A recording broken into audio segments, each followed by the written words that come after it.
Hello friends, मैं सोनू सिद्दीकी स्वागत करता हूं आपका अपना यूट्यूब चैनल एग्जाम दर्पण में। और आज हम देखने वाले हैं आंग्ल मराठा युद्ध। जी हाँ दोस्तों, क्या देखेंगे तो आंग्ल मराठा युद्ध देखेंगे। इसके पूरी यानी हिस्ट्री में हम लोगों ने क्या देखा है, हिस्ट्री में हम लोग पढ़ चुके हैं यानी आंग्ल मैसूर युद्ध तक। ठीक है, यानी प्रथम आंग्ल मैसूर युद्ध, द्वितीय आंग्ल मैसूर युद्ध, तृतीय आंग्ल मैसूर युद्ध और चतुर्थ आंग्ल मैसूर युद्ध, यानी हमने बेहतरीन तरीके से पढ़कर लगभग वो कंप्लीट कर चुके हैं।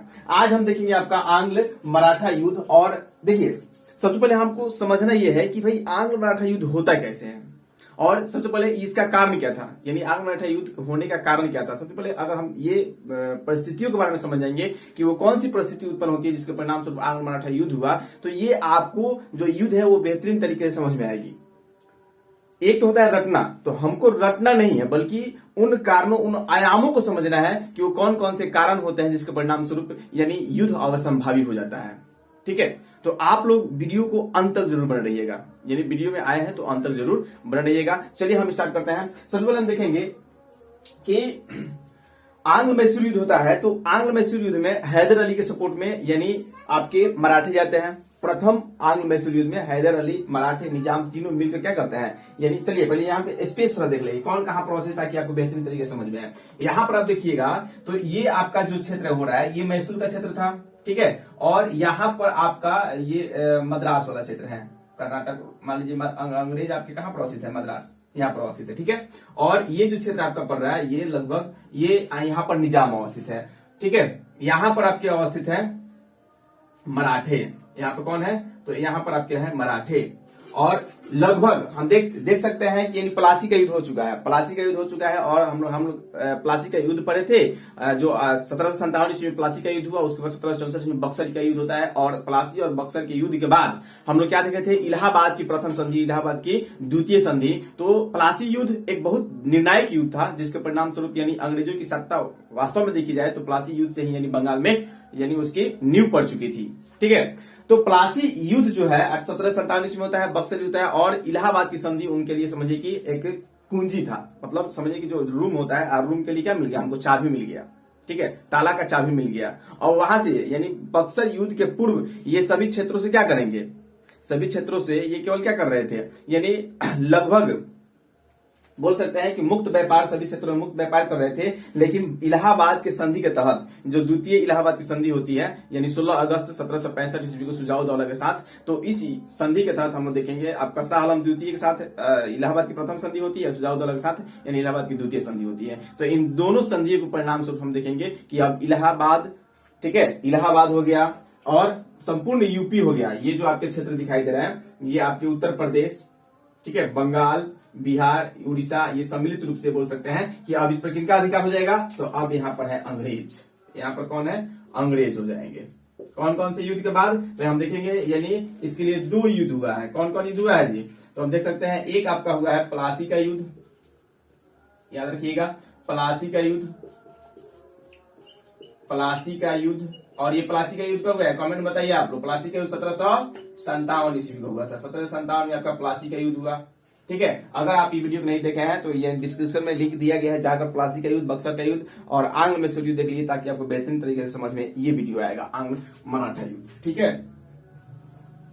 प्लासी का युद्ध। दूसरा युद्ध क्या होता है, बंगाल से संबंधित हम दूसरा युद्ध देखेंगे तो वो होता है आपका बक्सर का युद्ध। बक्सर का युद्ध, बक्सर का युद्ध कब हुआ, तो 1764 ईस्वी में। कब होता है, 1764। और बक्सर, प्लासी और बक्सर के युद्ध के बाद 2 संधि याद रखना है आपको, 2 संधि हुई। प्रथम इलाहाबाद की संधि, इलाहाबाद की संधि, ठीक है, और द्वितीय इलाहाबाद की संधि, द्वितीय इलाहाबाद की संधि, प्रथम इलाहाबाद की संधि और द्वितीय इलाहाबाद की संधि। ठीक है, ये कब होता है, यानी 12 अगस्त 1765 ईस्वी को ये होगा। और ये आपका होगा 16 अगस्त 1765। ठीक है, ये आप लोग याद रखिएगा। इसके परिणाम स्वरूप ये सभी आपके किससे संबंधित है, तो ये सभी आपके यानी बंगाल से संबंधित है। ये प्रथम भी और द्वितीय भी ये बंगाल से आपके संबंधित है। इलाहाबाद के संधि के परिणाम स्वरूप जो अंग्रेज है, अब बंगाल में नवाब तो रहेंगे लेकिन ओरिजिनल में शासन किसका होगा, वास्तविक शासन किसका होगा, वास्तविक शासन होगा किनका, अंग्रेजों का। जितने भी शासक हम देखेंगे आपका प्लासी के युद्ध के बाद ही, अगर जो मीर जाफर जो शासक बनता है यानी सिराजुद्दौला के बाद, मीर जाफर जो शासक बनेगा, तो सिराजुद्दौला की मृत्यु आपकी देखेंगे किसमें हो जाती है, प्लासी के युद्ध में, यानी इसी मीर जाफर के पुत्र यानी मीरन द्वारा क्या कर दिया जाता है, आपके सिराजुद्दौला की हत्या कर दी जाती है। मीरन और उसके दोस्त जो था यानी बेग के द्वारा, इन दोनों मिलकर क्या कर देते हैं, सिराजुद्दौला की हत्या कर देते हैं। और उसके बाद जब मीर जाफर शासक बनता है, तो मीर जाफर यानी अंग्रेजों ने, बहुत सारे इतिहासकारों ने मीर जाफर को क्या बोला है, अंग्रेजों का गधा, या बोल सकते हैं क्लाइव का गधा, क्लाइव का गधा बोला गया है। मतलब रॉबर्ट क्लाइव भाई क्या था, गधा था। माने जिस प्रकार रॉबर्ट क्लाइव बोलते थे उसी प्रकार ये अपना कार्य करते थे, उसी प्रकार ये मतलब बिना उनसे पूछे कोई निर्णय नहीं लेते थे। शासक तो थे लेकिन वास्तव में रिमोट कंट्रोल नहीं होता है। अभी देखिएगा नीतीश कुमार बनाए थे जीतन मांझी को मुख्यमंत्री, तो नीतीश कुमार जीतन मांझी को मुख्यमंत्री बनाए थे, तो रिमोट कंट्रोल यानी रिमोट उन्हीं के हाथ में था। अब मांझी जिस तरह ये रिमोट घुमाते थे वैसे वैसे मांझी करते थे, तनी से इधर उधर किए तो देखिए क्या हुआ, हटा दिया गया। ठीक है, तो उसी प्रकार यानी जब तक मीर जाफर अंग्रेजों को बात सुनेगा, बात मानेगा, तब तक वो शासक रहेगा। और जैसे ही देखिएगा हेर फेर किया, मान लीजिए भाई उसके पास संपत्ति नहीं था, बार बार अंग्रेजों क्या कर रहा था, बार बार उनसे पैसा मांग रहा था मीर जाफर से, बार बार किला बनाना हो भाई थोड़ा पैसा दीजिए, दुर्ग स्थापित करना हो तो वहां पर पैसा दीजिए, कोई युद्ध हो गया उसमें खर्च है तो वहां पर पैसा दीजिए, हर जगह से पैसा। मीर जाफर यानी जनता से टैक्स लेता था और उसको क्या करना है, उसका मान लीजिए उत्तरदायित्व भी है कि भाई आपसे कोई, आपको कोई पैसा दे रहा है टैक्स, तो उसका काम भी करना है, जनता के लिए कुछ कार्य भी करना है, लेकिन कुछ होता जाता नहीं था, जिसके परिणाम स्वरूप मीर जाफर के शासनकाल में हम लोग देखेंगे विद्रोह बहुत सारे होने शुरू हो गए। ठीक है, तब इनको लगा कि भाई अब तो ये गाय दूध देना बंद कर दी, क्या कर दी, गाय दूध देना बंद कर दी, तो इस गाय को क्या करना चाहिए, कसाई के हवाले भेज देना चाहिए। और वही हाल होता है देखिएगा, यानी 60 में आपका क्या किया जाएगा, मीर जाफर को गद्दी से हटा दिया जाएगा और उसी के बाद मीर कासिम को गद्दी पर बैठा दिया गया। ठीक है, तो अब यहां से मीर कासिम देखिए, मीर कासिम तो काफी चतुर था। थोड़ा सा हम बता दे रहे हैं, प्लासी बक्सर का युद्ध थोड़ा सा मतलब एक बार एक झलक में आप लोगों को समझ में आए, ताकि ये सब एक दूसरे से जुड़े हुए हैं। बाबू हिस्ट्री ऐसा चीज है ना कि जब तक यानी एक दूसरे से जोड़कर नहीं पढ़िएगा तब तक आपको 100% समझ में आने वाला नहीं है। हिस्ट्री हम लोग समझते हैं बहुत बड़ा है, कुछ नहीं है। हिस्ट्री को आप अगर हार्ड समझते हैं, भारी समझते हैं, तो बहुत आसान है बाबू। अगर इसको यानी आप की सोचने की क्षमता, जो सोचने की शक्ति है, अगर उसको बढ़ाना शुरू कर दीजिएगा, आपका सोचने का जो तरीका है, जो नजरिया है, वो अगर वो चेंज हो जाए, तो समझिए कि हिस्ट्री बहुत ही आसान है। हर आयामों को समझिए ना, उस समय की क्या स्थिति रही होगी कि प्लासी युद्ध हुआ, मतलब कारण क्या रहे होंगे। ठीक है, और उस युद्ध के पीछे अंग्रेजों का मकसद क्या था, ये सब अगर हम समझते चलेंगे, एक दूसरे को से जोड़ते चलेंगे, तो एकदम आसान हो जाएगा आपके लिए। हिस्ट्री समझिए कि एकदम खिलौना हो जाएगा। ठीक है, तो यहां पर देखिए, अब लगा कि भाई मीर कासिम जो है, मीर जाफर जो है, मीर जाफर से कुछ होने वाला नहीं है। जनता भी इसके प्रति क्या हो गई है, उग्र हो गई है। माने विरोध जहां था, यानी जो छोटे छोटे रजवाड़े थे जो उनके अधीन थे, वो विद्रोह करना शुरू कर दिए थे। तो अब देखिएगा वहां पर अंग्रेज क्या करेंगे, इनको गद्दी से उतार देंगे और फिर मीर कासिम को बना देंगे। मीर कासिम चतुर था, चालाक था। ठीक है, वो क्या करेगा, वो अपने साम्राज्य को देखिएगा, जो इनकी राजधानी थी, राजधानी की सबसे पहले अपना राजधानी कहाँ स्थापित कर देगा, राजधानी मुंगेर लेकर चलेगा। मुर्शिदाबाद से अपनी राजधानी कहाँ लेकर चला जाएगा, मुंगेर स्थापित कर देगा। वहां पर दुर्गीकृत करेगा, अपने सेनाओं को नए तरीके से सेनाओं को संगठित करेगा। ठीक है, बहुत सारा कार्य करेगा। अब अंग्रेजों को लगा भाई ये भी क्या हो रहा है, बहुत चालाक बन रहा है, यानी इसको शासक हम बना दिए तो इसका पंख लग गया, अब ये उड़ने लगा है, इसका भी पंख काटना जरूरी है। और वहीं पर देखिएगा राय बहादुर पटना में जैसे विद्रोह करेंगे और उसे दबाने के लिए जाएगा, तब तक वहां एलिस के नेतृत्व में युद्ध होगा। फिर एडम्स को भेजेंगे, एडम्स के आपका आपका देखेंगे हम वहां पर सूती का युद्ध होगा, उदय नाला का युद्ध होगा, गिरिया का युद्ध होगा, और सभी युद्ध में मीर कासिम बेचारे पराजित हो जाते हैं। और अंततः कहां जाते हैं, भाग कर जाते हैं पटना हत्याकांड के बाद। यानी जब सभी युद्धों में हार जाते हैं ना, 1763 में जो भी आपका पटवा का युद्ध हुआ, सूती का युद्ध हुआ, उदय नाला का युद्ध हुआ, सभी युद्धों में पराजित होने के परिणाम स्वरूप ये गुस्सा में आकर क्या करेंगे, जो एलिस के नेतृत्व में 146 सेनाओं को पटना में पकड़े थे सबकी हत्या कर देंगे। जिसके बाद क्या होगा, जब सबकी हत्या कर देते हैं तो हत्या करने के परिणाम स्वरूप हम देखेंगे कि वहां पर हत्या करने के बाद अंग्रेज अब इनके पीछे पड़ जाते हैं। जैसे ही देखिएगा आपका ब्लैक होल की घटना हुई, ब्लैक होल की घटना का कारण था, ब्लैक होल की घटना का कारण था जब उसमें 123 लोग मारे गए अंग्रेज, तो उसी के प्रतिशोध में अंग्रेजों ने प्लासी का युद्ध किया। और प्लासी के युद्ध में देखिए सिराजुद्दौला का पूरा नस्तो नाबूद यानी पूरा इनका साम्राज्य ही समाप्त कर दिया। ठीक है।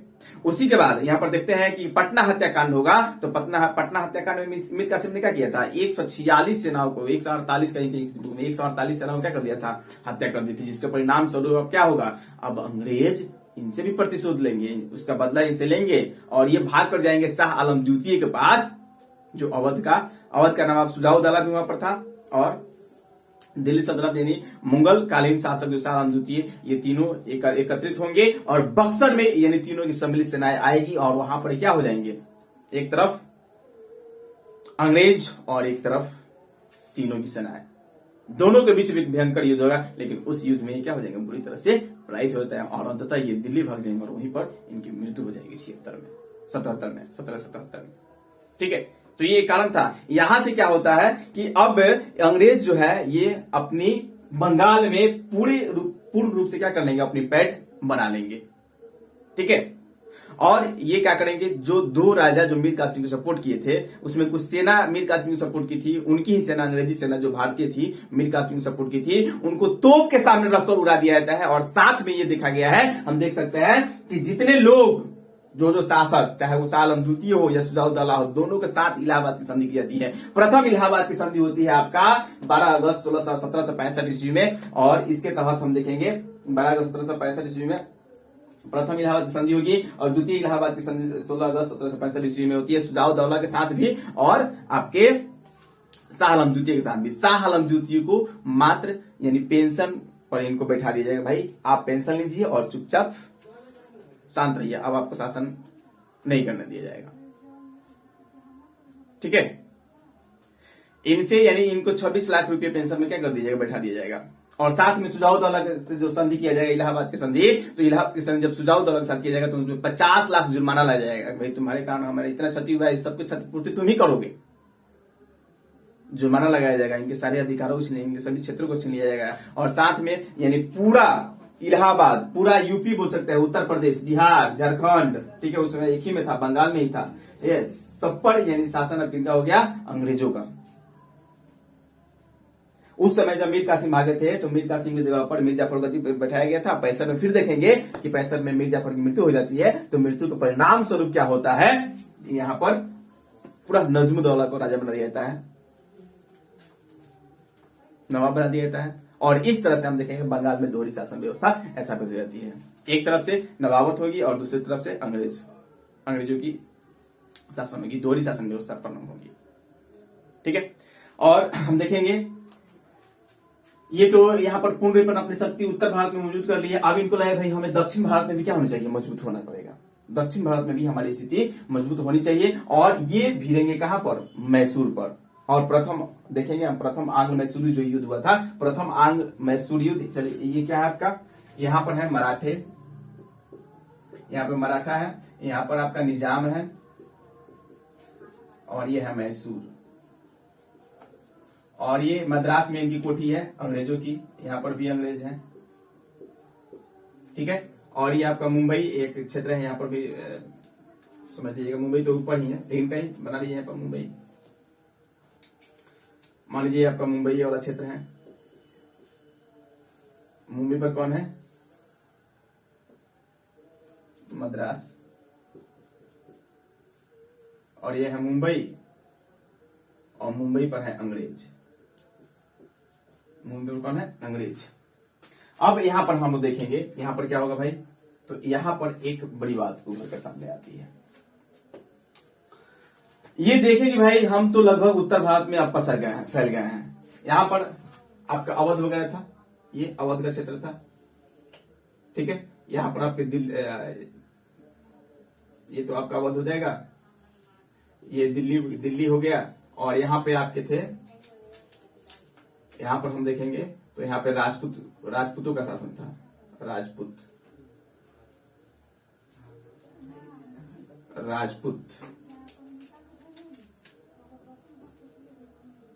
सबके बारे में एक देखेंगे, सबके जितने भी छोटे छोटे राजा शासक हैं, ये सबको अंग्रेज क्या कर देंगे, नस्तो नाबूद कर देंगे। ठीक है, सबके बारे में। अभी मैसूर का हम लोगों ने पढ़ा था, अगर वीडियो आप नहीं देखें तो मैसूर के बारे में देख लीजिए, पूरे बढ़िया से इसको अच्छे तरह से समझ कर देख लीजिएगा, बहुत ही अच्छे तरीके से इसको समझाया गया है। ठीक है, तो मैसूर के बारे में हम लोगों ने देख लिया था। अब मराठों की बारी है, मराठों के बाद सिखों की बारी होगी, और सिख के बाद ये जो पंजाब वगैरह क्षेत्र में यहाँ पर आप देख सकते हैं, ये जो है राजपूत तो आपका राजस्थान के साइड में है, ठीक है, ये आपका राजपूत है, यहाँ पे पंजाब, यहाँ पे सिख लोग हैं, और यहाँ पर आपका दिल्ली अभी जो देखे यानी शाह आलम द्वितीय था, और यहाँ पर आपका कौन था, यहाँ पर ये आपका है अवध, और अवध पर किनका शासन है, अवध पर है आपका सुजाउद्दौला,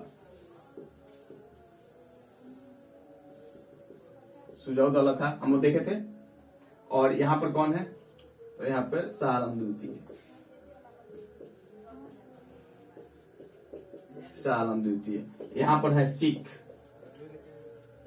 और यहाँ पर है राजपुत्र, यह है राजस्थान, मान लीजिए यह राजपूत लिख दिया बीच में आपका ग्वालियर का क्षेत्र ये था, ग्वालियर भी यहाँ पर था, ग्वालियर, सबके बारे में एकदम हम डीप पढ़ेंगे, ठीक है। ये इस प्रकार से, तो अंग्रेज तो यहाँ पर पूरे उत्तर भारत में लगभग क्या हो गया, मजबूत हो गए हैं, लगभग सबसे बड़ा यहाँ पर साम्राज्य देखा जाए तो अंग्रेज है, और मुगल जो है वो धीरे धीरे क्या हो रहा है, कमजोर पड़ रहा है, ठीक है, कमजोर लगभग हो रहे थे। इसके बाद हम देख रहे हैं यहाँ पर, जैसे ही आप मान लीजिए कि नवाब रहे बिना काम के, बस ऐसे ही नवाब के पद पर हैं, लेकिन उनका कोई काम नहीं है, सभी अब जो भी काम जो देखने मुख्य जो कार्य है वो कौन संभाल रहे हैं, अंग्रेज संभाल रहे हैं, ठीक है, दोहरी शासन व्यवस्था है, टैक्स वसूल रहे हैं अंग्रेज, सब कुछ कर रहे हैं अंग्रेज, बस नवाब का पद किसको दे दिया गया है, बस भाई तुम नवाब बने रहो, बैठे रहो, बाकी जो हम बोलेंगे वही करना है, जिस तरह हम बोलेंगे वही करना है, ठीक है। तो बोल सकते हैं कि पूरे लगभग उत्तर भारत में किसका अधिकार है, अंग्रेजों का अधिकार, अंग्रेजों का वर्चस्व है, बाकी यहाँ पे छोटे मोटे राजा है तो ये डर के मारे कुछ बोलेंगे नहीं।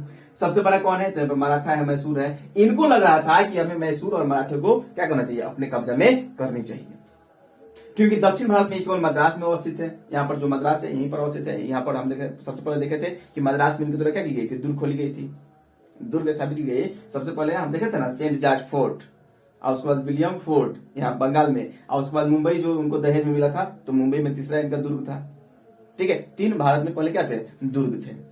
अब यहाँ पर देखेंगे हम होता क्या है, मैसूर युद्ध देखिएगा आप, हैदर अली आपका प्रथम आंग्ल मैसूर युद्ध जो आपका 67 से लेकर कब तक होगा, यानी देख सकते हैं 1767 से लेकर 1769 तक होता है प्रथम आंग्ल मैसूर युद्ध। चलिए इसको भी, इसका भी डेट यहाँ पर नोट कर लीजिए, प्रथम आंग्ल मैसूर युद्ध, आंग्ल मैसूर युद्ध ये कब हो रहा है, 1700, ये आपका होगा 1767 से लेकर 1769 तक, 1767 से लेकर 69 तक, 1767 से लेकर 1769 तक प्रथम आंग्ल मैसूर युद्ध होगा। इस युद्ध में हम लोगों ने क्या देखा था, इस युद्ध में हम लोगों ने देखा था कि अंग्रेज क्या कर रहे थे, अंग्रेज ये सोच रहे थे कि हम क्या करें भाई।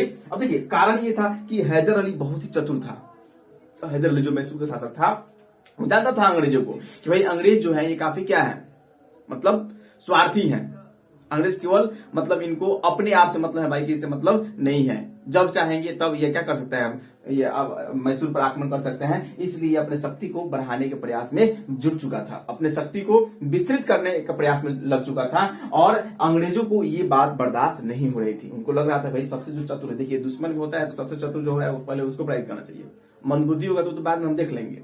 तो चतुर कौन था, यहाँ पर हैदर अली, और इसके चक्कर में लोग लग जाता है, और उसके लिए अंग्रेज क्या करेंगे, मराठे और निजामों की सहायता लेंगे। किनकी सहायता लेंगे, मराठे और निजामों की सहायता लेंगे, क्योंकि ये आपस में देखेंगे कि मराठे, निजाम और मैसूर आपस में क्षेत्रीय विवाद के कारण आपस में लड़ते रहते थे, ठीक है। ये कभी इन पर आक्रमण करते थे, कभी ये इन पर आक्रमण करते, कभी ये इन पर आक्रमण करते थे, मतलब क्षेत्रीय विस्तार के कारण, क्षेत्रीय विस्तार के लिए, क्षेत्र विस्तार के लिए क्या कि भाई हम आक्रमण करेंगे, इनके क्षेत्र को जीत ले, हमारा साम्राज्य वहां तक फैल जाएगा। ये आपस में लड़ते रहते हैं, और इस मौके का फायदा उठाते हैं अंग्रेज। अंग्रेज क्या करेंगे, अंग्रेज हम देखेंगे कि मराठे, प्रथम आंग्ल मैसूर याद होना चाहिए, अगर आप देखे होंगे तो याद होगा कि मराठे और निजाम की सब ये क्या सहायता लेंगे, दोनों को अपने पक्ष में कर लेंगे, और ये भिड़ेंगे मैसूर पर। तब तक यानी हैदर अली को मालूम चलेगा कि भाई मराठे और निजाम ये पैसे के लिए और क्षेत्र के लिए दोनों कहां जा रहे हैं, अंग्रेजों के पास जा रहे हैं। तभी क्या करेगा, तब ये रोकेगा, बाबू कहाँ जा रहे हो भाई? अरे हम एक देश के हैं, हम एक क्षेत्र के निवासी है, कितना है तो वो गैर है, वो दूसरे जगह से आया, वो विदेशी है, कभी भी तुमको धोखा दे सकता है। तुमको क्षेत्र चाहिए, मैं तुमको क्षेत्र देता हूँ, तुमको पैसा चाहिए, मैं तुमको क्षेत्र देता हूँ, लेकिन तुम हमारे साथ रहो। और उस समय हम देखेंगे कि मराठे और निजामों को अपने पक्ष में करने में हैदर अली कामयाब रहा और प्रथम आंग्ल मैसूर युद्ध हुआ। तो उस युद्ध में हम लोगों ने देखा था कि कौन विजय हुए थे, तो उस युद्ध में विजय हुआ हैदर अली। और जैसे ही द्वितीय विश्व युद्ध होता है 80 से 84 में हम देखेंगे आपका जो द्वितीय आंग्ल मैसूर युद्ध होगा, और द्वितीय आंग्ल मैसूर युद्ध में हैदर अली का साथ ये लोग छोड़ देंगे, जिसके परिणाम स्वरूप क्या होगा, मराठे देंगे लेकिन निजाम इनका साथ छोड़ देंगे। और उस समय भी लड़ाई एकदम दमदार होती रहेगी। उधर से आयरकुट लड़ रहा था और इधर से हम देखेंगे कौन लड़ रहा था, हैदर अली लड़ रहा था। 82 में हैदर अली घायल होने का मृत्यु हो जाएगी और अंततः 83 में किसकी मृत्यु हो जाती है, आयरकुट की भी क्या होती है, मृत्यु हो जाती है। ठीक है, इस प्रकार से यानी फिर टीपू सुल्तान जब यहाँ का शासक बनता है, टीपू सुल्तान जब शासक बनेगा तो वो क्या करेगा, 84 में 2 साल वो खींच खाच कर यूज करेगा 82 से 84 तक, और अंदर 84 में क्या कर लेगा, ये भी आपका संधि कर लेगा, मंगलौर की संधि। और मंगलौर की संधि के तहत क्या होगा कि आपस के क्षेत्र को आदान प्रदान कर लीजिएगा, भाई तुम हमारे जीते हुए क्षेत्र को दे दो, हम तुम्हारे जीते हुए क्षेत्र को दे देंगे। यहाँ पर भी प्रथम आंग्ल मैसूर युद्ध भी जब हुआ था, उस समय भी एक संधि हुई थी, मद्रास की संधि 69 में। मद्रास की संधि में यानी हम देखेंगे कि हैदर अली जो जीता हुआ क्षेत्र था, ये भी क्या कर दिया था, वापस कर दिया था अंग्रेजों को, याद रखना है। द्वितीय आंग्ल मैसूर युद्ध में क्या होती है, द्वितीय आंग्ल मैसूर युद्ध लगभग बराबरी की चलती है, और उस युद्ध में हैदर अली भी बेचारा घायल होकर मर जाता है, और आयरकुट उधर से क्या हो जाता है, यानी 83 में मर जाते हैं, जिसके परिणाम से अब शासक कौन बनेगा मैसूर का, तो टीपू सुल्तान बनेगा। टीपू सुल्तान के शासनकाल में 2 युद्ध होंगे, तृतीय आंग्ल मैसूर युद्ध और चतुर्थ आंग्ल मैसूर युद्ध। ठीक है, और इसी तरह हम देखेंगे लास्ट में यानी चतुर्थ आंग्ल मैसूर युद्ध में कि भाई ये सभी साथ छोड़ देंगे। अब टीपू सुल्तान उतना दूरदर्शी नहीं था, दूरदर्शी तो था लेकिन उतना कूटनीतिक नहीं था कि भाई मराठी और निजामों को अपने पक्ष में कर सके, और अंग्रेज मराठी और निजाम को अपने पक्ष में करने में सफल होते हैं, और तृतीय आंग्ल मैसूर युद्ध में इनकी पराजय होती है, और चतुर्थ आंग्ल मैसूर युद्ध में इनकी पराजय होती है, और अंततः चतुर्थ आंग्ल मैसूर युद्ध में क्या हो जाएगी, इनकी मृत्यु ही हो जाएगी।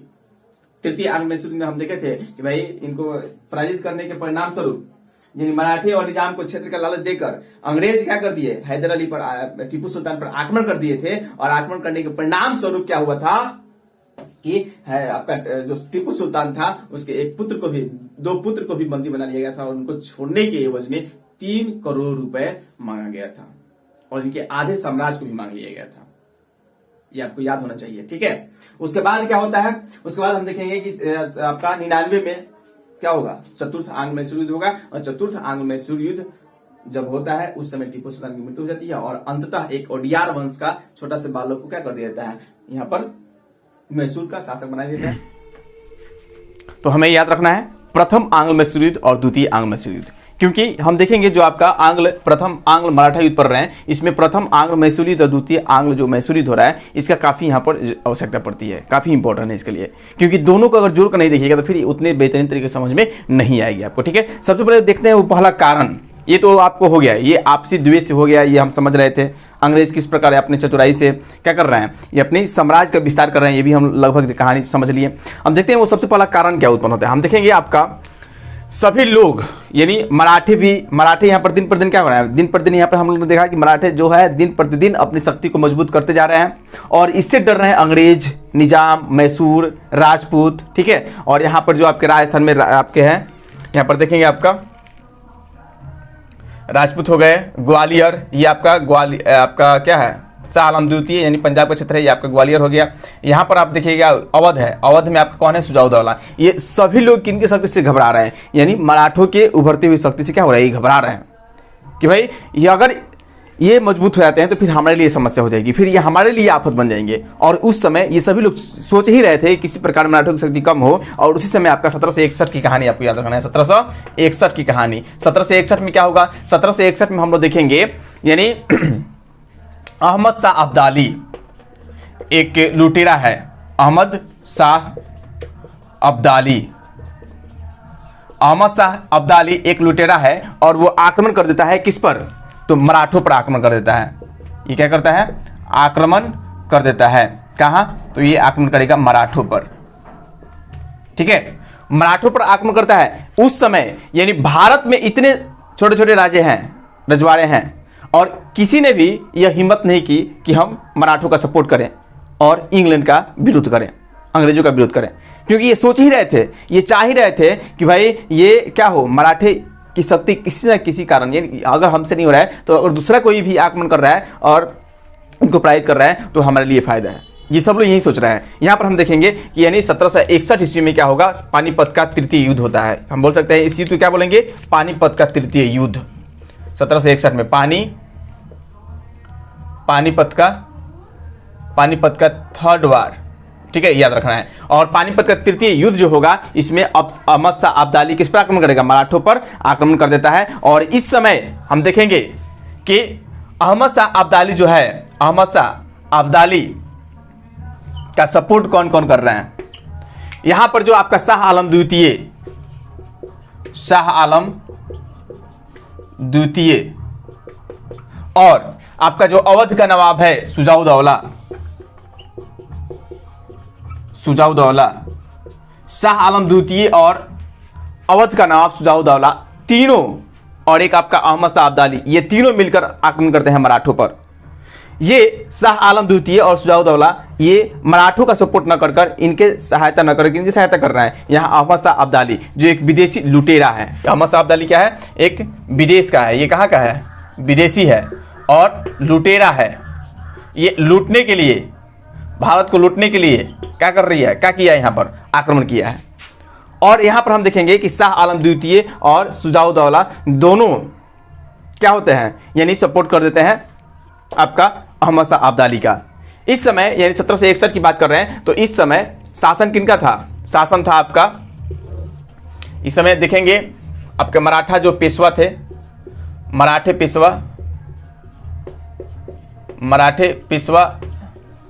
पेशवा थे कौन, बाजीराव,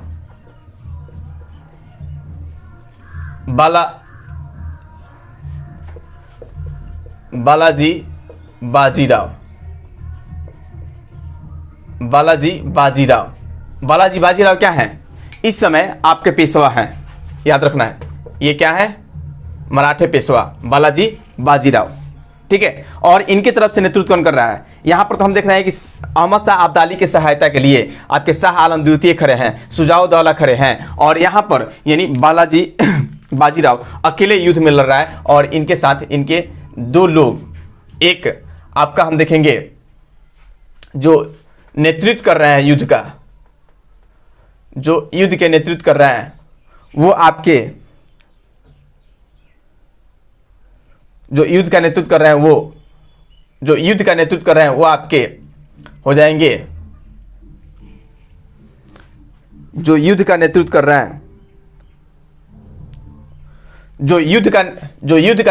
रहे हैं वो आपके हो जाएंगे सदाशिवराव भाऊ।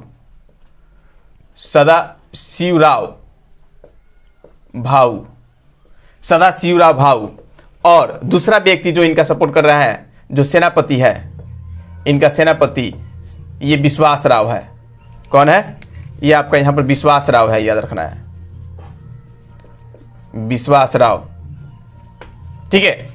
ये आक्रमण करता है, अहमद शाह अब्दाली आक्रमण करता है किन पर, मराठों पर। और मराठे का इस समय शासक कौन है, अभी हम लोग देखा कि बालाजी बाजीराव क्या है, यहाँ का शासक है, अभी वर्तमान में पेशवा है, ठीक है। और इनके तरफ से जो नेतृत्व कर रहा है वो आपका सदाशिवराव भाऊ हो जाएंगे। और जो देखेंगे सेनापति है, जो इनके सेनापति हैं वो कौन है, विश्वास राव भाऊ। दोनों की हो जाती है मृत्यु, दोनों क्या हो जाएगी, दोनों की मृत्यु हो जाती है। और मृत्यु के उपरांत हम लोग देखेंगे कि ये सूचना किनके पास पहुंचती है, ये सूचना पहुंचेगी आपके बालाजी बाजीराव के पास। किन की मृत्यु होती है, तो एक आपका सदाशिवराव भाऊ और दूसरे आपके हो जाएंगे विश्वास राव, जो ये सेनापति थे, क्या थे, सेनापति थे, और ये नेतृत्व कर रहे थे, युद्ध का नेतृत्व कर रहे थे। दोनों की मृत्यु हो जाती है, दोनों की मृत्यु होती है। साथ में हम देखेंगे कि 75,000 मराठे इस युद्ध में मारे जाते हैं, मारे जाते हैं। ऐसा माना जाता है कि प्रत्येक मराठे घर से एक यानी व्यक्ति इस युद्ध में मारा गया था। एक पीढ़ी ही समाप्त हो गई थी और इस तरह से हम देख सकते हैं कि मराठों की रीढ़ की हड्डी टूट गई है, मराठे काफी कमजोर पड़ गए हैं। और इसकी सूचना हम देखेंगे किसके पास गया, बालाजी बाजीराव के पास, बालाजी बाजीराव के पास। बाजीराव वर्तमान में जो पेशवा थे, ये सूचना प्राप्त करते हैं। जैसे इनको सूचना मिलती है, सूचना मिलने के उपरांत इनकी हो जाती है मृत्यु। कैसे मृत्यु होगी, तो हार्ट अटैक हो जाएगा। यानी हार्ट अटैक, सूचना मिलते हैं इनके क्या हो जाएगा, हार्ट अटैक आएगा और हार्ट अटैक के कारण इनकी मृत्यु हो जाती है। और इस तरह से जो बालाजी बाजीराव है उनकी क्या हो जाती है, मृत्यु हो जाती है। आगे देखेंगे कि बालाजी बाजीराव की मृत्यु के बाद जो अगला नवाब बनता है वो कौन बनता है। यहां पर देखिए 1761 की बात है, ठीक है। बालाजी बाजीराव यहां पर युद्ध में क्या हो गया है, मारा गया है। बालाजी बाजीराव के बाद, बालाजी बाजीराव के बाद जो अगला नवाब, अगला पेशवा बनेगा, यहां पर इनकी मृत्यु हो गई है। और इनके मृत्यु के बाद जो पेशवा बनेगा वो होगा नारायण राव, सॉरी माधव राव, माधव राव। ये क्या होगा, अगला पेशवा। और माना जाता है कि माधव राव ने, यानी माधव राव के द्वारा मराठे साम्राज्य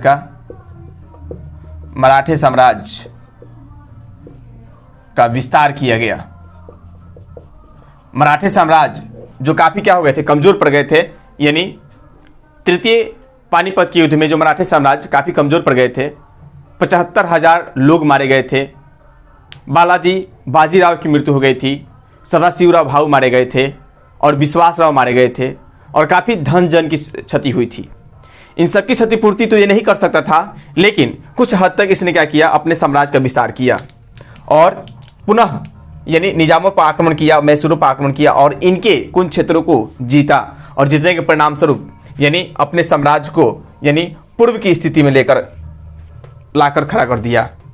सौभाग्यवश होता क्या है कि माधवराव की भी मृत्यु हो जाती है।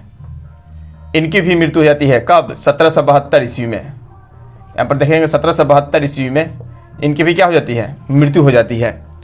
और जैसे ही इनकी मृत्यु होगी, इनके मृत्यु के बाद बंगाल का, सॉरी इनके मृत्यु के बाद जो मराठों का अगला पेशवा बनेगा वो कौन होगा।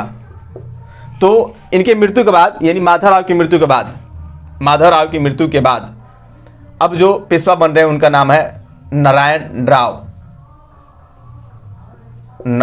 राव। ये पेशवा बनते हैं, ठीक है। और जैसे ही नारायण राव पेशवा बनेंगे, इनके चाचा रघुनाथ राव, इनके चाचा थे, कौन थे, चलिए इधर लिख दे रहे हैं। इनके चाचा थे, चाचा रघुनाथ राव, या इसको बोलते हैं रघुवा भी बोला जाता है, रघुवा। अभी हम देख रहे हैं कि माधवराव द्वितीय की मृत्यु के बाद, माधव राव के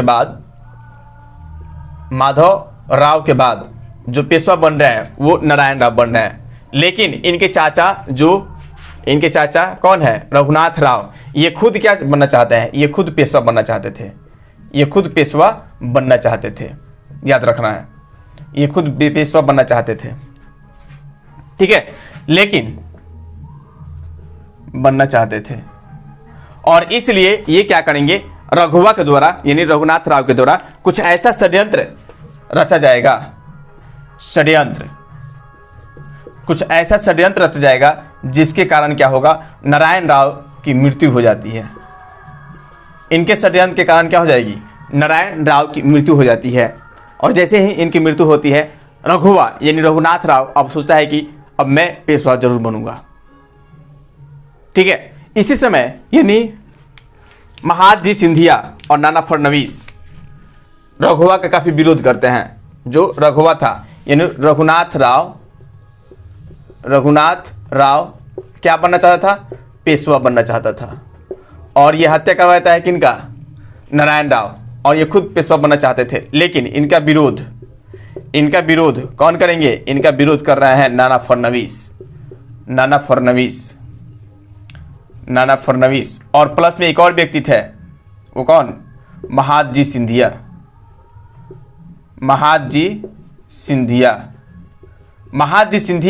और नाना फडणवीस के द्वारा नारायण राव का एक पुत्र था, नारायण राव का पुत्र जिसका नाम था माधवराव नारायण राव, या इसको बोल सकते हैं दूसरा नाम क्या हो जाएगा? तो माधवराव द्वितीय। इनको ये क्या करते हैं? पेशवा बना देते हैं। इनको पेशवा बना दिया जाता है। माधवराव नारायण राव द्वितीय को पेशवा बना दिया जाता है। ठीक है। और इनके संरक्षण के लिए ये क्या करेंगे? एक 12 भाई परिषद गठन करेंगे। 12 भाई परिषद का गठन किया जाता है। 12 भाई परिषद का काम क्या था? क्योंकि अभी देखिए नारायण राव की मृत्यु हुई है, और नारायण राव की मृत्यु के बाद उनके एक नाबालिग पुत्र जो माधवराव द्वितीय है, या माधवराव नारायण राव जो है वो नाबालिग पुत्र है। अभी उनकी सोच उतनी विकसित नहीं हुई कि वो जो भी दरबार के निर्णय हो ले सके। इसलिए यानी नाना फडणवीस और महादजी सिंधिया के द्वारा ही यानी नारायण राव के जो पुत्र थे माधवराव नारायण राव को शासक बनाया गया। इनका विरोध किया गया, रघुनाथ राव का यही लोग विरोध किए थे। और पेशवा इनको बनाने के बाद ये क्या करेंगे? 12 भाई परिषद का गठन करेंगे। और 12 भाई परिषद का काम क्या था? 12 भाई परिषद का काम था भाई सत्ता का संचालन करना, क्योंकि अभी जो शासक है वो नाबालिग है, वो भी बच्चा है। ठीक है। और इसलिए क्या किया गया? 12 भाई परिषद का गठन किया गया। और 12 भाई परिषद का में हम देख सकते हैं कि 12 सदस्य होंगे। 12 भाई परिषद में कितने सदस्य थे? 12 सदस्य थे। और इस 12 भाई परिषद के जो प्रमुख सदस्य थे, वो प्रमुख कौन होंगे? जो भी 12 भाई परिषद के प्रमुख होंगे वो आपके होंगे नाना फडणवीस और महादजी सिंधिया। यही 2 लोग प्रमुख हैं। अब यहां पर हम ये देख रहे हैं कि जैसे ही यानी माधवराव नारायण राव को पेशवा बना दिया जाता है, अब रघुनाथ राव सोचता है कि भाई अब इस तरह से काम चलने वाला नहीं है। एक बार इसको नोट कर लीजिए, मैं इसको मिटा दूं। जैसे ही क्या किया जाता है? नारायण राव माधवराव को नाना फडणवीस और महादजी सिंधिया के द्वारा पेशवा बना दिया जाता है। अब ये सोचते हैं कि भाई अब कुछ होने वाला नहीं है, अब हमें किनकी सहायता लेनी चाहिए? अब हमें अंग्रेजों की सहायता लेनी चाहिए। और अंग्रेजों की सहायता से हमें क्या करनी चाहिए? यानी पेशवा पद को की प्राप्ति करनी चाहिए। बिना अंग्रेजों की सहायता लिए हम पेशवा बन नहीं सकते हैं। और इसलिए क्या करेंगे? गुप्त रूप से जो रघुवा है, रघुवा या रघुनाथ राव, अब ये क्या करेंगे? मुंबई के गवर्नर, मुंबई के अंग्रेज यानी गवर्नर से ये क्या करेंगे? संधि करेंगे।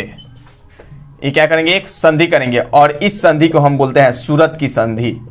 क्या बोलते हैं? सूरत की संधि। और सूरत की संधि के तहत क्या होगा? यानी रघुवा मुंबई के गवर्नर के साथ क्या करेंगे? संधि करेंगे। इस संधि को हम किस नाम से जानते हैं? तो सूरत की संधि। इसको थोड़ा सा ठीक से लिख लीजिए, सूरत की संधि। अब देखेंगे सूरत की संधि कब होती है? तो सूरत की संधि होती है आपका 1775 ईस्वी में। 1775 ईस्वी में सूरत की संधि होती है। और इस संधि की प्रमुख बातें क्या थी? यहां पर आप नोट कर लीजिएगा प्रमुख बातें जो होगी। ठीक है। सबसे पहले हम देखें कि जो रघुनाथ राव है वो अंग्रेजों से मदद मांगेंगे, सैन्य शक्ति की सहायता मांगेंगे कि भाई हमें सैन्य रूप से हमें सहायता दीजिए। ठीक है। और ये कुछ सेनाओं की मांग करेंगे, लगभग 2500 सेना अंग्रेज इनको देंगे। जो मुंबई के गवर्नर थे वो 2500 सेना क्या करते हैं? रघुनाथ राव को देने के लिए तैयार होते हैं। कितने सौ सेना? 2500 सेना। 2500 सेना। पहले तो ये मांग करेंगे तो अंग्रेज कितना सेना देंगे? इनको 2500 सेना देंगे। और 2500 सेना की देखरेख के लिए यानी सेना की देखरेख के लिए अंग्रेज बोलेंगे कि 1.5 लाख रुपए लगेगा, 1,50,000 रुपए की आवश्यकता होगी। यानी इन सेनाओं की देख रेख में जो 25 सेना मिल रही है उनको प्रति माह कितना पैसा लगेगा, तो 1,50,000। और इसलिए ये क्या करेंगे, रघुनाथ राव जो आपका सूरत है, सूरत और बेसिन, सूरत प्लस बेसिन, ये दोनों क्षेत्रों को अंग्रेजों को सौंप देंगे, अंग्रेजों को सौंप देंगे। दूसरी बात है आपका भड़ौच और सालसेट, सालसेट, भड़ौच और सालसेट की दीवानी अंग्रेजों को सौंप देंगे, अंग्रेजों को सौंप दिया जाएगा। भड़ौच और सालसेट की दीवानी भी किसको सौंप दी जाएगी, अंग्रेजों को सौंप दी जाएगी। अंग्रेज मतलब कौन, यहां पर मुंबई में स्थित, ये जो मुंबई में स्थित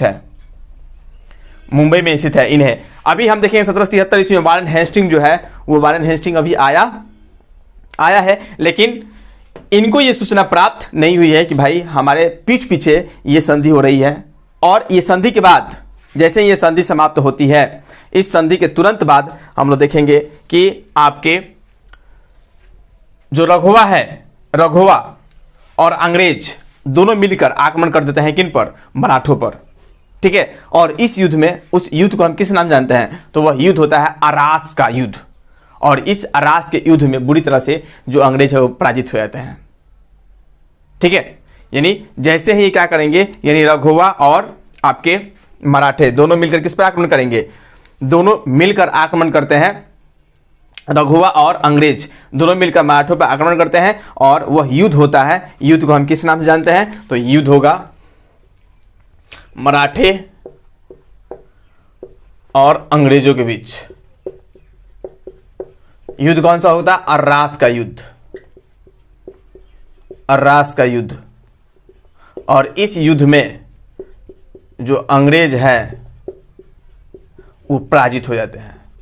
अंग्रेज क्या होते हैं, तो अंग्रेज इस युद्ध में पराजित हो जाते हैं।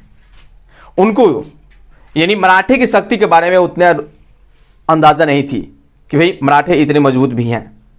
उनको यही लग रहा था कि मराठे क्या है, कमजोर हैं, मराठे क्या है यहाँ पर, कमजोर हैं। इसलिए उन्होंने इनके शक्ति को कम आंक कर, यानी कम सेनाओं को हम भेज दिया।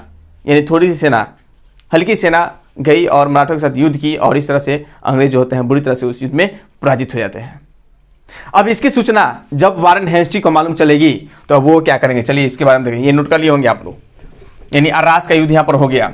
अरास के युद्ध के बाद हम देखेंगे कि इसकी सूचना कहाँ पर पहुंचती है, यानी आपके महादजी सिंधिया और रघुनाथ राव दोनों के बीच, कि ये युद्ध जो है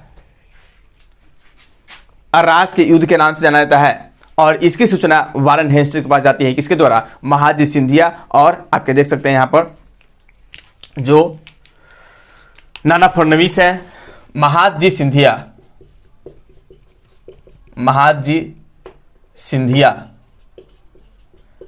इस युद्ध की सूचना पहुंचाते हैं वारेन हेस्टिंग के पास।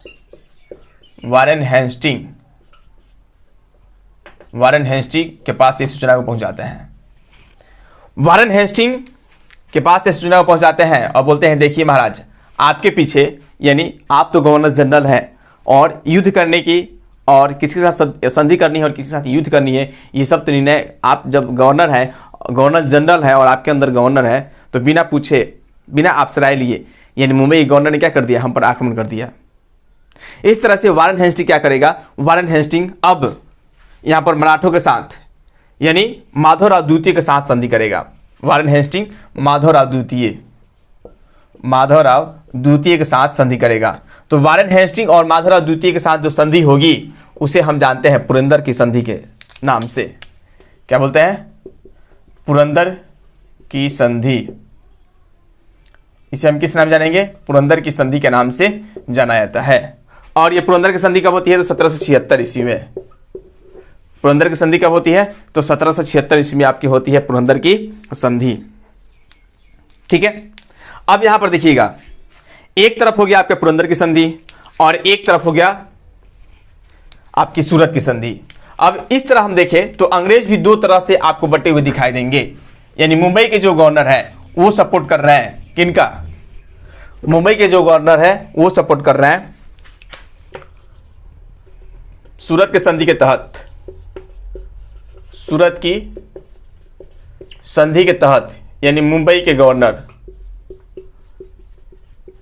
गवर्नर सपोर्ट कर रहे हैं रघुनाथ राव को, रघुनाथ राव को पेशवा मान रहे हैं, यहां पर देखिएगा पेशवा मान रहे हैं। और इसी बीच जो आपके वारेन हेस्टिंग है कोलकाता, यानी कौन संधि हुआ है, पुरंदर की संधि, पुरंदर की संधि, और पुरंदर के संधि के तहत वारेन हेस्टिंग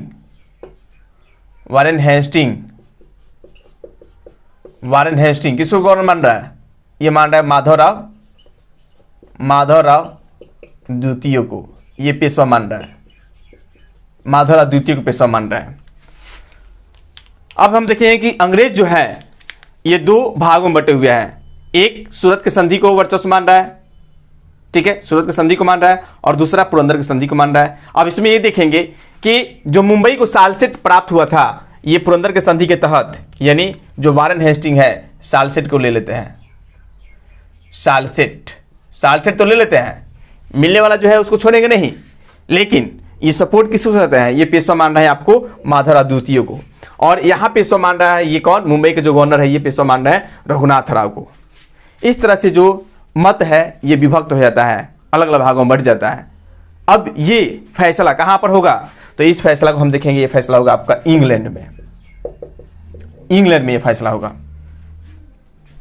अब देखिए इंग्लैंड में जो फैसला हो रहा है, अब डेट है 1776 ईस्वी की, और इस समय आप सोच रहे होंगे कि 1776 ईस्वी में अमेरिका में स्वतंत्रता संग्राम चल रहा है, वहां पर अंग्रेजी की बुरी स्थिति है, अंग्रेज वहां पर पराजित हो रहे हैं। तो अब जो भी वहां के शासक निर्णय लेंगे वो अमेरिका की क्रांति के सापेक्ष में ही लेंगे, यानी विश्व में जो घटनाएं घट रही थी उनका भी प्रभाव इस यानी प्रथम आंग्ल मराठा युद्ध पर पड़ा।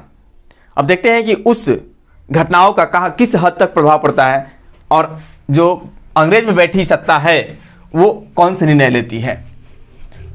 एक तरफ तो आपके पुरंदर की संधि हुआ और दूसरी तरफ से सूरत की संधि।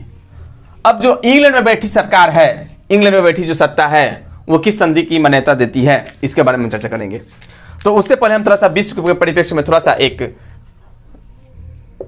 एक झलक देखेंगे कि यहां पर मान लीजिए उत्तरी अमेरिका है और ये आपका हो गया दक्षिणी अमेरिका, ठीक है, ये आपका है यूरोप, ठीक है, और ये आपका हो गया अफ्रीका,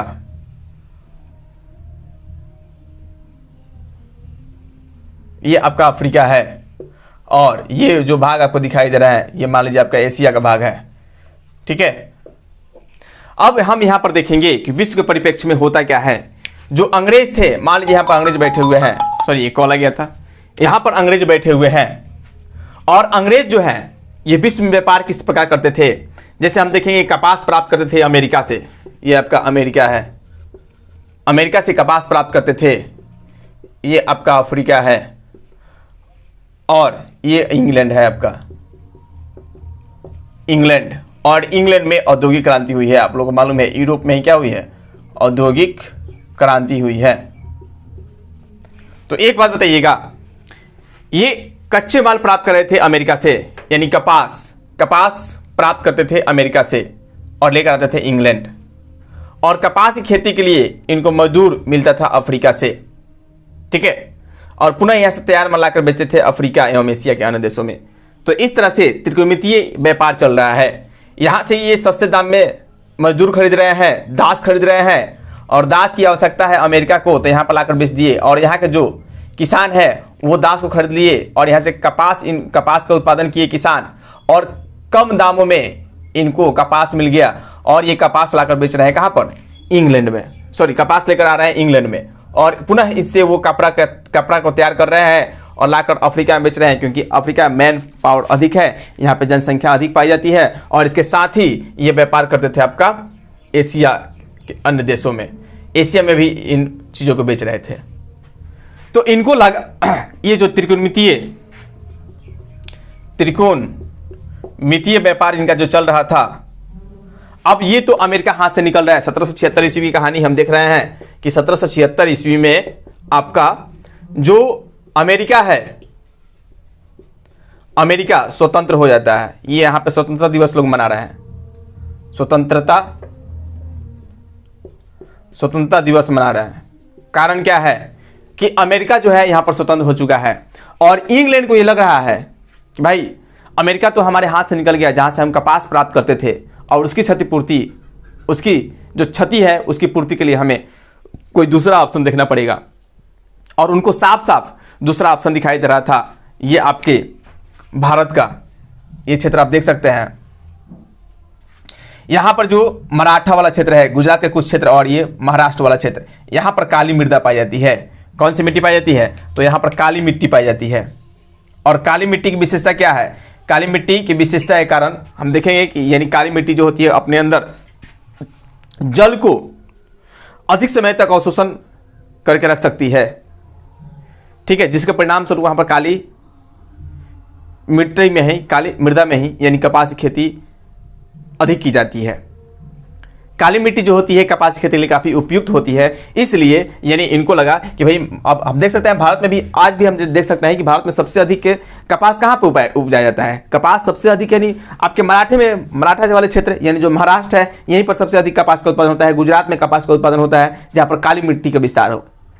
और काली मिट्टी कहाँ पर जाएगी? क्योंकि ये बैसाल्ट चट्टानों से निर्मित होती है, यहाँ पर बैसाल्ट चट्टान ही है अवस्थित, अरावली श्रेणी है। यहाँ पर देखेंगे आपका दक्कन का ट्रैप है, दक्कन का पठार है, तो वो एक पर क्या है? बेसाल्ट चट्टान है।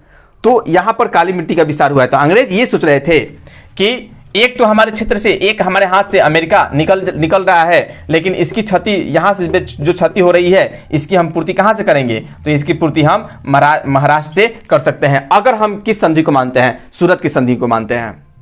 पुरंदर की संधि के तहत तो हमें महाराष्ट्र प्राप्त नहीं हो रहा था, लेकिन अगर हम किस संधि को मान रहे हैं? सूरत की संधि को मान रहे हैं, तो इससे हमें सालसेट प्राप्त हो जाएगा, सूरत प्राप्त हो जाएगा, उसके बाद भरौच प्राप्त हो जाएगा, बेसिन प्राप्त हो जाएगा। और इन क्षेत्रों में जब हम अपनी स्थिति को मजबूत कर लेंगे तो पुनः मराठों पर आक्रमण करके पूरे महाराष्ट्र को अपने हाथ में ले सकते हैं। इसलिए यानी इंग्लैंड की जो सरकार है, इंग्लैंड की सरकार के द्वारा यह निर्णय लिया जाता है, यानी पुरंदर के जो संधि होती है, पुरंदर की संधि को मान्यता न देकर ये सूरत की संधि को मान्य देते हैं, यानी सूरत की संधि को मान्यता देते हैं।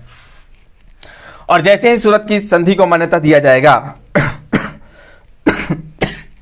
जैसे ही सूरत की संधि को ये मान्यता देंगे, तब तक यहाँ पर देखेंगे हम लोग, ये मुंबई क्या करेगा? 1779 ईस्वी में आक्रमण कर देता है मुंबई के द्वारा। इनको लगा कि भाई हमारी बात तो मान ली गई, अब ये क्या करेंगे? 1779 ईस्वी में आक्रमण कर देते हैं मराठों पर, ठीक है। और जल्दबाजी में पहले ही आक्रमण कर देते हैं, 1779 ईस्वी मराठों पर आक्रमण कर देते हैं। और इस युद्ध में भी मराठे जो होते हैं, इस युद्ध को हम किस नाम से? तेलगांव का युद्ध कहते हैं। मराठों पर आक्रमण कर देते हैं और इस युद्ध को हम किस नाम से जानते हैं? तो इस युद्ध को हम लोग बोलते हैं तेलगांव का युद्ध। कौन सा युद्ध? तेलगांव का युद्ध। तेलगांव के युद्ध के नाम से हम लोग जानते हैं। और इस युद्ध में भी जो अंग्रेज है, जो मुंबई के गवर्नर हैं, वो बुरी तरह से क्या होते हैं? पराजित होते हैं। लेकिन याद रखिएगा, ये अंग्रेज हैं, ये भारत नहीं है, भारत के शासक नहीं है, भारत के रजवाड़े नहीं है कि भाई जब हमारे एक भाई पे आक्रमण हो रहा है तो हम चुपचाप देख रहे हैं, हम उसका कोई रिस्पॉन्स दे रहे हैं, हम उसका जवाब नहीं दे रहे हैं, हम बल्कि जो आक्रमण कर रहा है उसका सपोर्ट कर रहे हैं। जैसे अहमद शाह अब्दाली ने आक्रमण किया था तो हम जाकर अहमद शाह अब्दाली के साथ मिल गए थे और मराठे को वहां पर छोड़ दिए थे। अंग्रेज बहुत ही चतुर हैं, वो क्या करते हैं? देख रहे हैं, जैसे ही आपका वारेन हेस्टिंग देखेगा कि भाई हमारा भाई यहां पर क्या हो रहा है? पराजित हो रहा है, वारेन हेस्टिंग क्या करता है? दोहरा मोर्चा खोल देता है। वारेन हेस्टिंग दोहरी मोर्चा खोल देता है। एक तरफ से हम देखेंगे कि आपका आक्रमण करता है ग्वालियर के तरफ से, और दूसरा यानी आपका पूना के तरफ से, दोनों तरफ से मोर्चा खोलता है। और एक तरफ यहां पर आपके जो ग्वालियर की तरफ से आक्रमण करता है तो यहां पर तो इनकी जीत मिलती है, और जैसे ही पूना की तरफ से जो आक्रमण करेगा तो पूना की तरफ से इनको हार मिलेगी। कहाँ कहाँ से?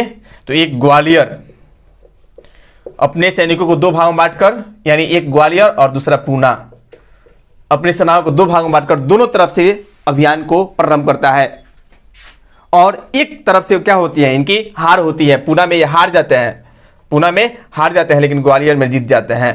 और ग्वालियर में जीतने के परिणाम स्वरूप होता क्या है कि इन्हें कौन कौन सा क्षेत्र प्राप्त हो जाता है, अब देखेंगे। ग्वालियर में जैसे ही जीतेंगे, जीतने के परिणाम स्वरूप यहां पर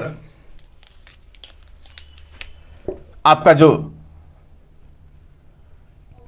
अहमदाबाद है, अहमदाबाद, ये इन्हें प्राप्त हो जाता है। दूसरा देखेंगे गुजरात, अहमदाबाद इन्हें प्राप्त हो जाता है। गुजरात का कुछ हिस्सा, जैसे हम यहां पर देख सकते हैं, सूरत भी इनको मिल जाता है। अहमदाबाद, सूरत, गुजरात, ये सभी जो क्षेत्र हैं इन पर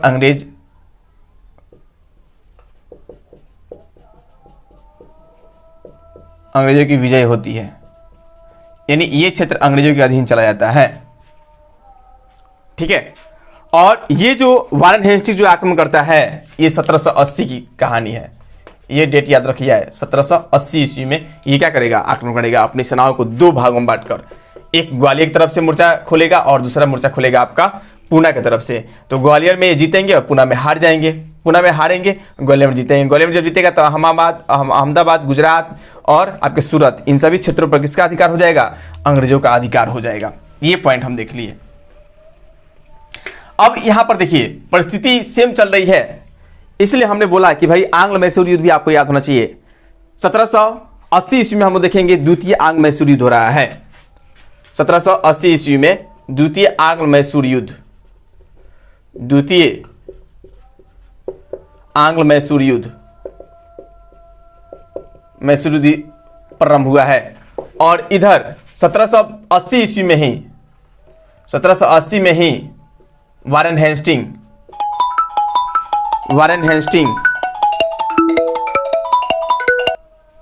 1780 ईस्वी में ही वारेन हेस्टिंग आपका आक्रमण कर दिया है। कहां पर?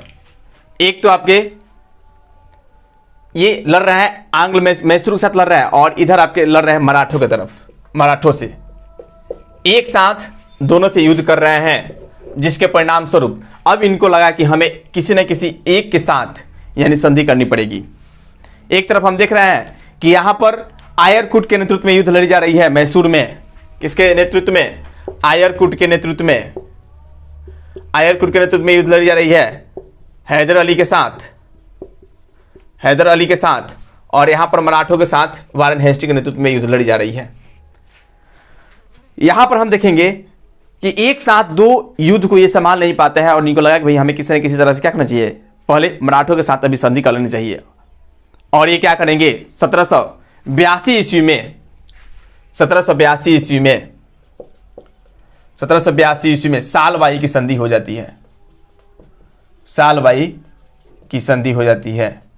और सालवाई की संधि के तहत यानी मराठा जो युद्ध है, मराठा युद्ध, प्रथम आंग्ल मराठा युद्ध, ये रुक जाता है। और सालवाई की संधि ये याद रखिएगा किसके द्वारा कराया गया था, तो इसमें महाजी सिंधिया की महत्वपूर्ण योगदान थी।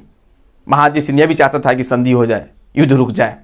ठीक है, तो महाजी सिंधिया की तरफ से यानी ये सालवाई की संधि की जाती है। और इसके तहत क्या होगा, जो भी जीते गए जो क्षेत्र है, जीते गए क्षेत्रों का आदान प्रदान कर लिया जाएगा, आपस में अदला बदली कर ली जाएगी। अंग्रेज काफी कूटनीतिज्ञ थे, काफी दूरदर्शी थे। वो सोच रहे थे कि अगर हम दोनों तरफ से युद्ध लड़ रहे हैं तो दोनों शासक मिल जाएंगे और उस समय हम कमजोर पड़ सकते हैं। इसलिए इन्होंने मराठे के साथ क्या कर लिया, संधि कर लिया, ताकि हम मराठे के साथ संधि कर लेते हैं तो मराठे हमें सपोर्ट करेंगे। और इस होती भी वही है। और देखिए आप 1780 ईस्वी में सौभाग्यवश यानी युद्ध जो है लगभग काफ़ी नरम पड़ गया था मैसूर के साथ भी। और 82 में देखिएगा कि हैदर अली जब घायल हो जाता है तो हैदर अली की मृत्यु हो जाती है। और 1783 में आयरकुट की भी मृत्यु हो जाती है। और इस तरह से 84 में यानी जब वहाँ अगला जो टीपू सुल्तान शासक बनता है तो उसके द्वारा 2 साल तक इसी तरह युद्ध लड़ा जाता है और 84 में वो भी संधि कर लेता है, मंगलौर की संधि। और मंगलौर की संधि के तहत आपका आंग्ल मैसूर युद्ध भी कुछ दिनों तक रुक जाता है। और यहाँ पर हम देख रहे हैं कि सालवाई की संधि हो जाती है और सालवाई की संधि के तहत यानी अंग्रेज और मराठा के युद्ध भी क्या होता है, लगभग रुक जाता है। लेकिन अंग्रेज नजर गड़ा लिए हैं कि हमें ये क्षेत्र चाहिए, ये अमेरिका की क्षतिपूर्ति यही क्षेत्र हमारा कर सकता है, इसलिए इसको छोड़ेंगे नहीं। और इसी के चक्कर में हम लोग देखेंगे नेक्स्ट वीडियो में, आने वाले वीडियो में द्वितीय आंग्ल मैसूर युद्ध होगा।